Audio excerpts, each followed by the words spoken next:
us a bit about your story. I've got Parallel Worlds for the title. Okay, yeah. So the story Parallel Worlds revolves around 3 different versions of Earth. So there's one version where there was an alien intervention around the time of the Romans. So allowed the Romans to rebuild their empire and then with the alien tech take over the entire planet. So you fast forward to the future, you've got this highly advanced sort of civilization based on Roman culture. The aliens who are there, they're looking for like an ancient prophecy. So they find a way to traverse to different parallel worlds, and they find the world where there's been another type of intervention, like a divine intervention. So basically it creates this planet full of like superhumans and demigods who basically rule different land masses, UK, US, Russia. And basically the Romans, being Romans, when they get there they want to take over. So big battle ensues. And without telling you all the details, our own planet gets involved in that as well. And it's sort of a quest that this young school kid named Cameron has to sort of be the force that repels the Romans from taking over that world and also our own version of Earth as well. So it's pretty epic, and it's an idea that I've had since I was a kid.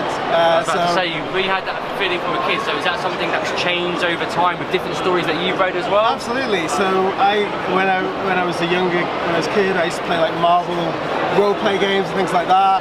And so I came up with this concept and then shelved it, and then many years later sort of revived it. I kind of felt I want to do this, I want to add to it and see what it'd be like in today's world with all the things that I've sort of picked up over the years.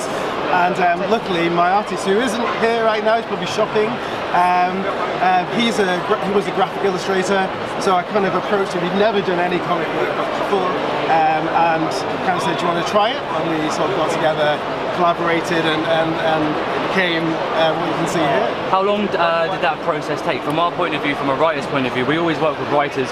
Artists are quite hard sometimes to come by, and especially when, like you said, talking about putting together a graphic novel, all of a sudden they think, well, that's suddenly a lot of art. Yeah. You know, from that beginning end to issue 1, Tell us a bit about that. So journey. in the beginning, we kind of looked at it from, okay, I had an outline, so we looked at all the different characters, so we started sketching out what the characters could look like, how we incorporate the Roman themes, how we incorporate the sort of superhuman sort of mystical warriors, what they look like, what the aliens look like. So we kind of came up with these concepts, and over time we were kind of naive going into it, so we thought, oh, this is no problem, this is a piece of cake, and realised it's a shit ton of work, and we both had day jobs, and we just kind of worked at it, and we had that enthusiasm, that momentum that sort of propelled us kind of in the early days, and then we kind of just went through issue by issue, and yeah, we just kind of tried to get our work out there.